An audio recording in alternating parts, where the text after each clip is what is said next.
Hello students, welcome to my YouTube channel Geography Guru. आज हम पढ़ने और समझने वाले हैं क्लास 8 हिंदी की वर्कशीट नंबर 8 यानी कि कार्यपत्रक संख्या 8 को। आज की वर्कशीट काफ़ी आसान रहने वाली और बहुत मज़ेदार भी रहने वाली है।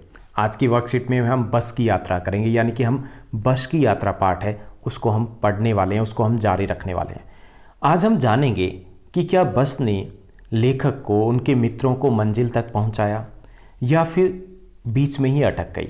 तो चलिए देखते हैं, पढ़ते हैं, समझते हैं। जैसा कि आप अपनी स्क्रीन के ऊपर देख पा रहे हैं, ये हमारी वर्कशीट नंबर 8 यानी कार्यपत्रक संख्या 8 है। हमारा विषय हिंदी है जिसमें हम बस की यात्रा पाठ पढ़ रहे हैं। आज की दिनांक है 20 अक्टूबर 2020। चलिए बस में सवार हो जाइए। एकाएक बस रुक गई, यानी बस थी वो जबलपुर के लिए जा रही थी, क्योंकि जबलपुर से लेखक को बाय ट्रेन पहुंचना था। उनके दो मित्रों को जल्दी घर पहुंचना था। तो लेकिन जो बस थी वो बेहद खटारा थी, पुरानी थी, जर्जर थी और लेखक को ऐसा लग रहा था कि शायद ये बस मंजिल तक ना पहुंचा पाए। तो जैसे करके बस चल पड़ी। सांस में सांस आई कि चलो चल तो पड़ी, लेकिन एकाएक रास्ते में बस रुक गई। मालूम हुआ कि पेट्रोल की टंकी में छेद हो गया है। ड्राइवर ने बाल्टी में पेट्रोल निकालकर उसे बगल में रखा और नली डालकर इंजन में भेजने लग गया। मतलब काफ़ी अजीब सी बात थी कि छेद हो गया तो बाल्टी में पेट्रोल को डाला, अपने बगल में रखा और पाइप से इंजन में डालने लग गए। अब उम्मीद कर रहा था, अब जो लेखक थे उनको लग रहा था कि थोड़ी देर बाद बस कंपनी के जो हिस्सेदार जो बस में बैठे थे वो शायद इंजन को निकालकर गोद में रख लेंगे और उसे नली में पेट्रोल पिलाएंगे, जैसे हम बच्चे के मुँह में दूध की शीशी लगाते हैं। लेखक को वहाँ पर कटाक्ष यहाँ पर किया जा रहा है कि जो बस के हालात थे। बस की रफ्तार अब 15-20 मील हो गई थी। 15-20 मील मतलब अब भी बेहद कम थी। मुझे उसके किसी हिस्से पर भरोसा नहीं था। लेखक को बिल्कुल भी भरोसा नहीं था, क्योंकि सारे हिस्से थे वो एक दूसरे से अलग लग रहे थे। शोर आ रहा था, सब कुछ बज रहा था हॉर्न के अलावा, यानी जो बजना चाहिए था वो नहीं बज रहा था और जो नहीं बजना चाहिए था उसका शोर आ रहा था। और ऐसे लग रहा था कि वो सीट के ऊपर नहीं बैठे बल्कि सीट उनके ऊपर बैठी है। लेखक को बिल्कुल भी भरोसा नहीं था, ना बस के ऊपर ना बस के किसी हिस्से के ऊपर। ब्रेक फेल हो सकता है, स्टीयरिंग टूट सकता है, यानी तरह तरह के ख्याल आ रहे थे लेखक को कि ये बस तो अब गई और अब गई। और बस जैसे तैसे ऊपर वाले को याद करके वो बैठे हुए थे कि कैसे भी करके ये बस पहुंचा दें उनको। प्रकृति के दृश्य बाहर बहुत लुभावने थे। दोनों तरफ हरे भरे पेड़ थे जिन पर पक्षी बैठे उनको दिखाई दे रहे थे।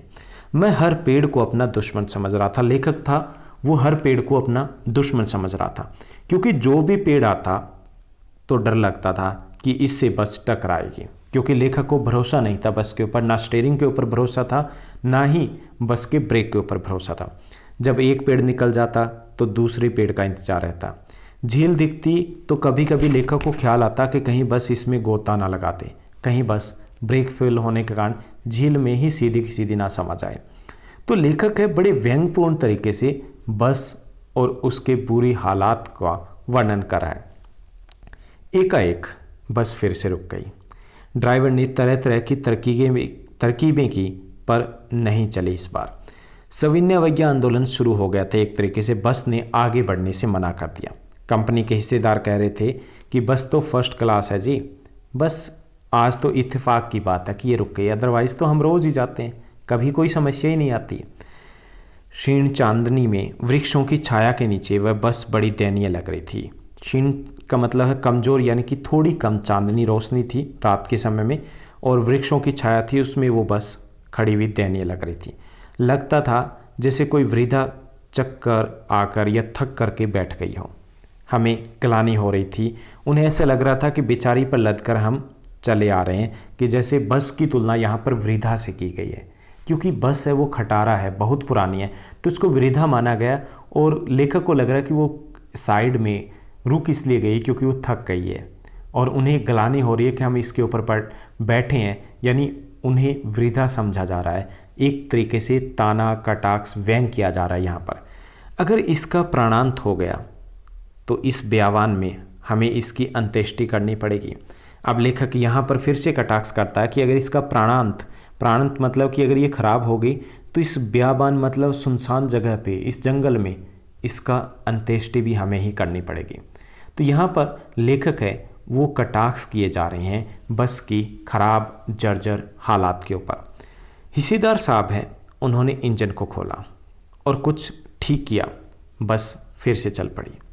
उसकी चाल और कम हो गई थी। वृद्धा धीरे धीरे आंखों की ज्योति है उसकी जाने लग गई थी। वृद्धा बस की यानी कि उसकी लाइट है वो भी कम होने लग गई थी। चांदनी में रास्ता टटोल कर वह रेंग रही थी और क्योंकि लाइट है वो कम हो चुकी थी इसलिए वो धीरे धीरे अब और भी कम गति से आगे बढ़ने लग गई।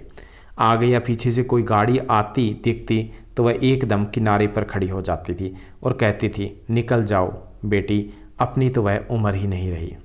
तो यहाँ पर हमने देखा कि कैसे बस की यात्रा है वो उतनी सुखद नहीं रही और यहाँ पर लेखक है बस के हालात के ऊपर व्यंग कसते हैं।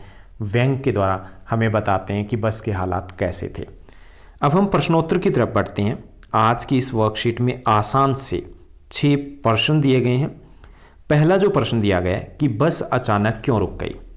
बस अचानक इसलिए रुक गई थी क्योंकि पेट्रोल की टंकी में छेद हो गया था। दूसरा जो प्रश्न दिया गया, लेखक को किस पर भरोसा नहीं था और क्यों। लेखक को बस और उसके किसी भी हिस्से पर भरोसा नहीं था क्योंकि बस बहुत पुरानी और खटारा थी। तीसरा जो प्रश्न दिया गया, लेखक हर पेड़ को अपना दुश्मन क्यों समझ रहा था। लेखक हर पेड़ को अपना दुश्मन इसलिए समझता था क्योंकि उसे लगता था कि बस पेड़ से टकरा सकती है। उसके बाद चौथा जो प्रश्न दिया गया, लेखक ने बस को बेचारी क्यों कहा है।